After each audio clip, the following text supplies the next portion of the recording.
राधे राधे गुरुजी। जी प्रणाम। मेरा पहला विजिट है ये वृंदावन का। जी पहली बारी और बिना प्लान किए मुझे आपके दर्शन में तो मैं बहुत खुश हूँ। आप सामने से बहुत ज़्यादा सुंदर लगते हैं। मेरा सवाल यही था गुरुजी कि कुछ एक घटना हुई है 6 महीने पहले।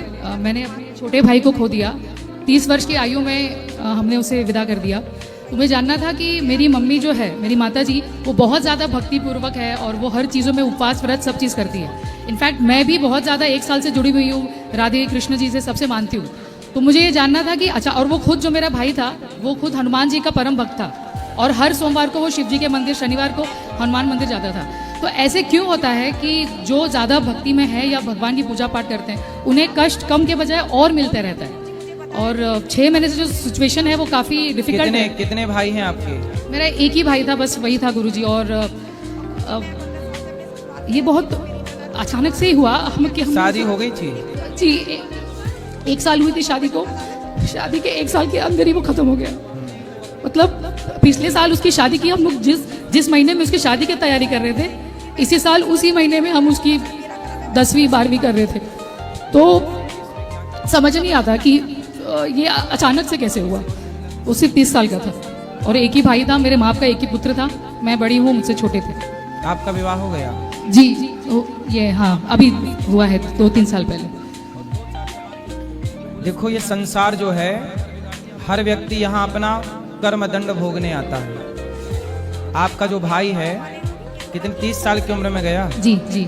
आप ये सोचिए कि आपकी माँ के भाग्य में कोई पुत्र था ही नहीं जी, लेकिन भगवान ने 30 वर्षों के लिए पुत्र दे दिया। जी पुत्र भी दिया और पुत्र का सुख भी दिया। जी। और जब वो कार्य पूरा हो गया जी तो बेटा जहाँ से आया वहाँ चला गया।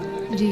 ये संसार, हर व्यक्ति अपने कर्म भोगने के लिए आता है, कर्म भोग के, कर्म दंड भोग के चला जाता है। इसलिए जो बीत गया, जो हो चुका, वो आपकी मर्जी नहीं थी, आपकी माँ की मर्जी नहीं थी, मेरी मर्जी नहीं थी, वो विधि का विधान था। जी गुरुजी। द्रौपदी के 5 बेटों को मार दिया अश्वत्थामा ने। जी जबकि द्रौपदी तो भगवान की बहन है, हाँ। भगवान कृष्ण की सगी बहन थी जी सुभद्रा।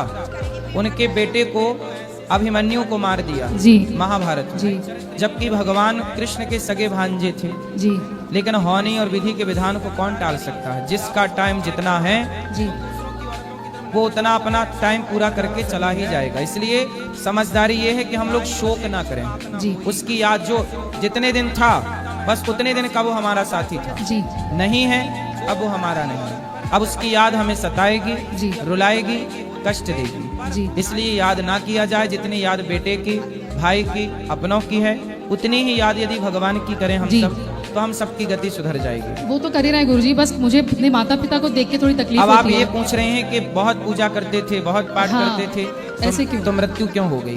जी, ऐसे कष्ट में हम भी ठीक हैं है। आज। अच्छा देखो, मैं पूजा करता हूँ, मैं भी पाठ करता हूँ, तो क्या मैं नहीं मरूंगा? नहीं, ऐसा नहीं। उत्तर दीजिए। नहीं, ऐसा तो नहीं क्या है। साधु संत पूजा करते हैं, पाठ करते हैं, क्या उनकी मृत्यु नहीं होगी? होगी होगी। ये संसार है। जी इस देखो, पूजा पाठ आप करते हैं ना, उस पूजा पाठ से आपका कल्याण होगा, जी आपकी सदगति होगी, जी। आपको जन्म मृत्यु से छुटकारा मिलेगा। जी लेकिन जो पाप आपसे हो चुके हैं, जो जी। पाप किया है, जी। वो तो भोगना ही पड़ेगा। जी सही है। इसलिए अब देखो ना, पूज्य प्रेमानंद जी हैं, जी।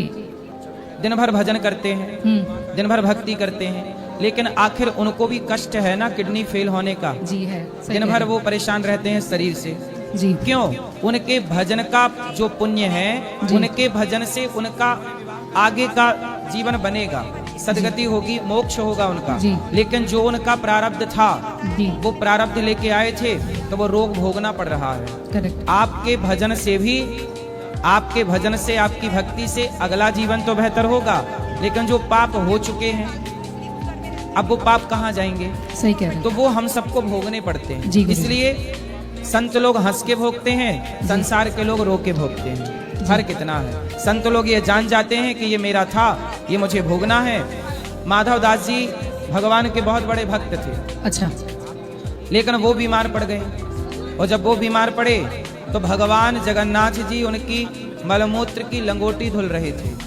अच्छा। भगवान जगन्नाथ जी। जी जी। तो भगवान जगन्नाथ जी बोले, माधव दास जी बोले कि प्रभु मैं बीमार पड़ गया, आप मेरी मलमूत्र की लंगोटी धो रहे हो, तो आप मेरा ये बीमारी भी तो ठीक कर सकते हो ना। आप मेरी बीमारी ठीक कर दो, आपको लंगोटी धुलना नहीं पड़ेगी। जी। तब भगवान बोले कि माधव दास, मैं तुम्हारी बीमारी ठीक कर सकता हूँ, लेकिन क्या करूं, जो तुम्हारे हिस्से का कर्म है, प्रारब्ध है, वो बस जरा सा बचा है 15 दिन का, अच्छा, वो तुम्हें भोगना ही पड़ेगा। यदि मैं तुम्हें अभी मुक्त भी कर दूं तो उस 15 दिन का कष्ट भोगने के लिए आपको अगली बार फिर संसार में आना पड़ेगा। तो मुझे लग रहा है कि आप पूरा भोग के चलो, और फिर भी तुम्हारा वो कष्ट मैं अपने ऊपर ले लेता हूँ। तो आज भी आपने देखा होगा जगन्नाथ भगवान 15 दिन के लिए बीमार पड़ते हैं, सही कह क्यों रहे पड़ते हैं? वो माधव दास जी की बीमारी भगवान ने अपने ऊपर ले रखी है। हैं। जी गुरु जी, राधे राधे। तो देखो, धन्यवाद। अवश्यमेव भोक्तव्यम कृतम कर्म शुभाशुभम। जो व्यक्ति कर्म कर चुका है वो अवश्यमेव भोक्तव्यम, वो भोग कर ही मिटेगा। इसलिए व्यक्ति को कहते हैं पाप से बचो, पाप ना करो।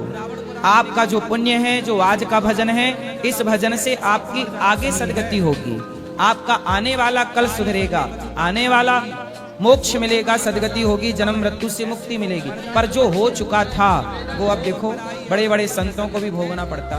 जी गुरु जी, धन्यवाद गुरु जी।